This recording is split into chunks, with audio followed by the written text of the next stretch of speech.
Good afternoon, everyone, and good afternoon to you, ma'am. My name is Justine Salagoste, and I will be reporting the tax amnesty and tax condonation.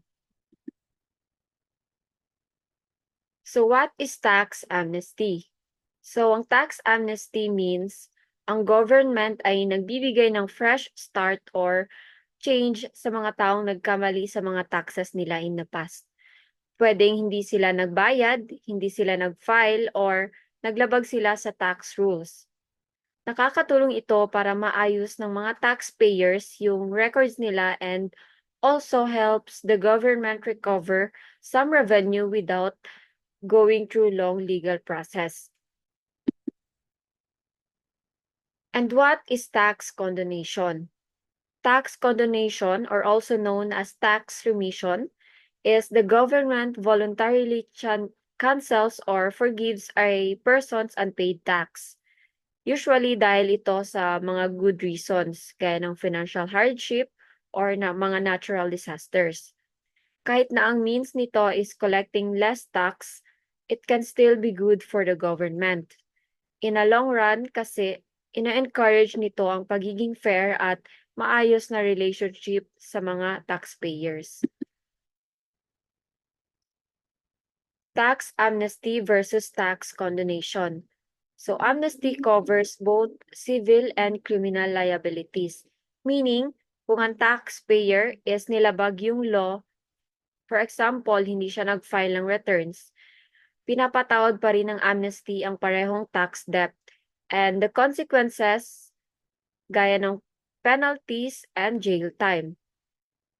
While condonation only covers taxpayers' civil liabilities.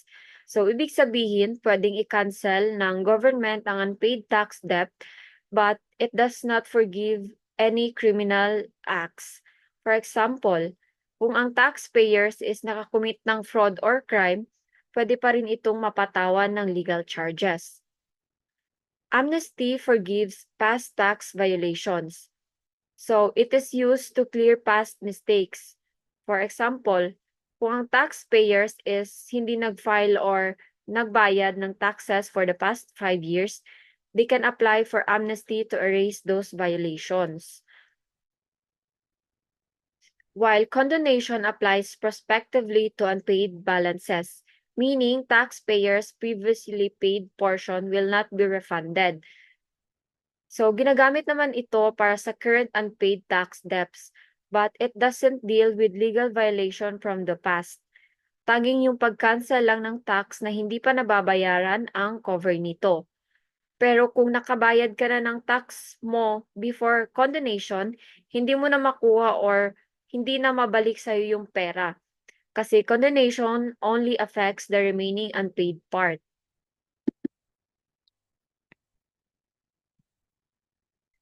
Next is amnesty is contingent on taxpayers paying a portion of the tax.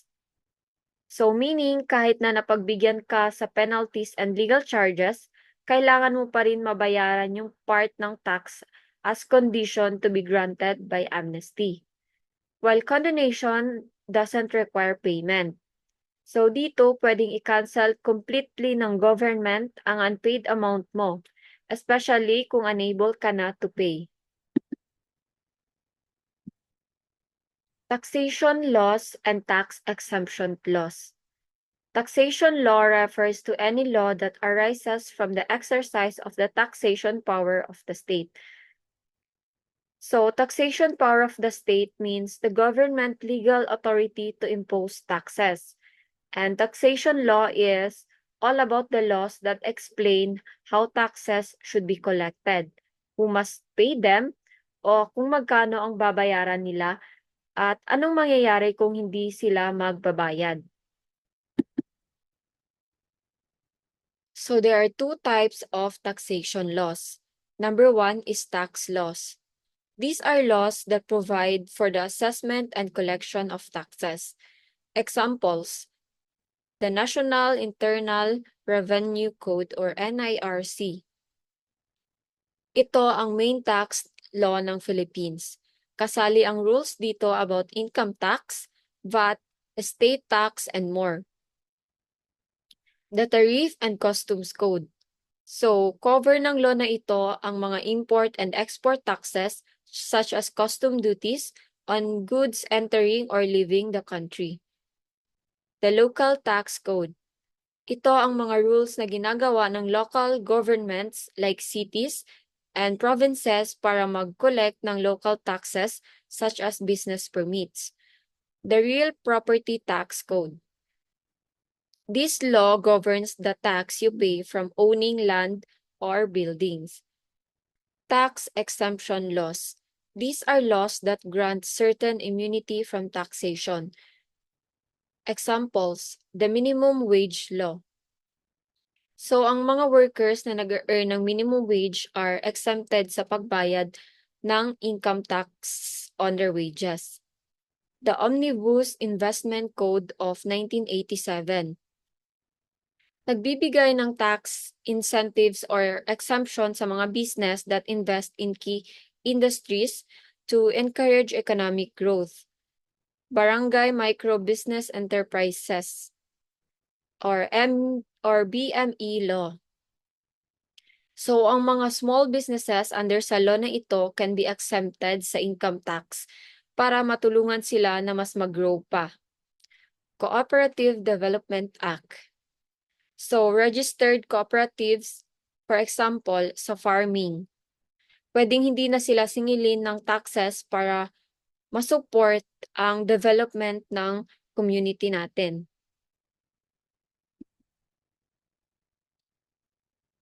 Sources of laws and administrative issuances. So, there are 8 sources of taxation laws. Number 1 is Constitution.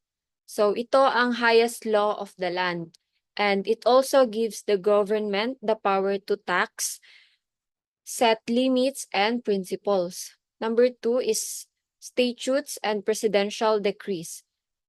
So, these are laws passed by Congress or decrees issued by a president, gaya nung mga ipinasa ni President Marcos. So, ang mga batas na ito ay nagbibigay ng details kung paano dapat kolektahin ang taxes. Number 3 is judicial decisions or case law. These are ruling made by the courts, lalo na ang Supreme Court.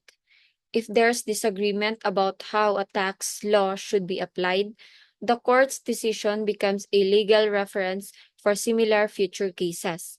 So number 4 is executive orders and batas pambansa. Executive orders are issued by the president and have the force of law. At ang batas pambansa are laws passed by the old legislative during Marcos era. So number 5 is administrative issuances. So ito naman ang official guidelines or instructions na issued ng government agencies, especially ang BIR, para i-explain ang implement ng tax laws. Number 6 is local ordinances. Ito ang tax rules na gawa ng local government like cities or municipalities. For example, pwedeng mag-set ng sariling rule ang isang city sa business permits fees nila. So number 7 is tax treaties and conventions with foreign countries. So agreements ito between the Philippines and other countries para maiwasan ang double taxation and promote international trade and investment. So number 8 is revenue regulations. So ito naman ang detailed rules na issued ng BIR para i-implement ang National Internal Revenue Code. So there are 6 types of administrative issuances. Number 1 is revenue regulations. Ito ang most formal and binding rules na issued ng BIR to implement tax laws. Number 2 is revenue memorandum orders. So, nagbibigay ito ng instructions sa mga BIR officers kung paano i-process or to carry out certain procedures like audits or taxpayers registration. Number 3 is revenue memorandum rulings. So, nagpo-provide ito ng legal interpretation tungkol sa tax issues. They answer specific legal questions about how the law applies in a situation. So, number 4 is Revenue Memorandum Circulars. So, these are issued to clarify or explain charges in tax laws, decision of courts, or new regulations. Number 5 is revenue bulletins. Ito ang mga general announcements or reminders, minsan tungkol sa deadline or update sa tax procedures. So the last one is BIR rulings. So ito na ang specific decisions made by the BIR on particular cases, often in response to questions from taxpayers.